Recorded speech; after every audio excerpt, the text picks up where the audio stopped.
আমাদের অভিযোগের শেষ নেই। তারা ঘুষ নেয়, তারা জ্বালায়, তারা ডিস্টার্ব করে এবং কোয়াইট রাইটলি সো।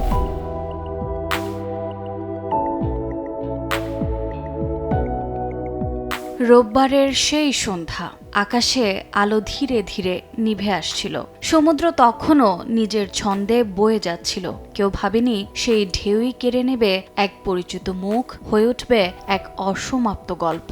হঠাৎই ছড়িয়ে পড়ে খবর, অভিনেতা রাহুল অরুণোদয় বন্দ্যোপাধ্যায় আর নেই। মুহূর্তেই থেমে যায় চারদিক, টালিপাড়ায় নেমে আসে এক নিঃশব্দ শোক।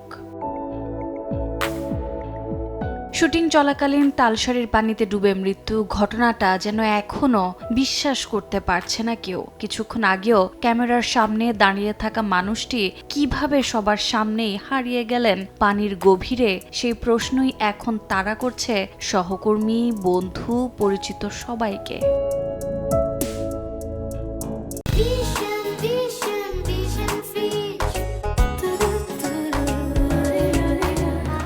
এর মধ্যেই সামনে এসেছে বিস্ফোরক তথ্য। ওড়িশা পুলিশ জানিয়েছে, সমুদ্রে নেমে শুটিংয়ের কোনো অনুমতি নেওয়া হয়নি, অর্থাৎ যথাযথ নিরাপত্তা ছাড়াই চলছিল শুটিং। তাহলে কি এই মৃত্যু নিছক দুর্ঘটনা নাকি অবহেলার ফল? কেন ঝুঁকি নেওয়া হলো? কেন ছিল না নিরাপত্তা? উঠছে একের পর এক প্রশ্ন। সোমবার তমলুক হাসপাতালে রাহুলের দেহের ময়নাতদন্ত হয়। প্রাথমিক রিপোর্টে জানা যায়, পানিতে ডুবেই মৃত্যু হয়েছে তার।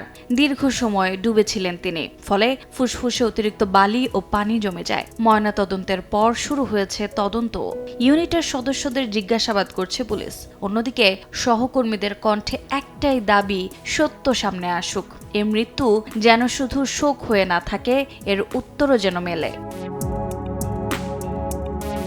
রোজা চৌধুরী, সময় সংবাদ।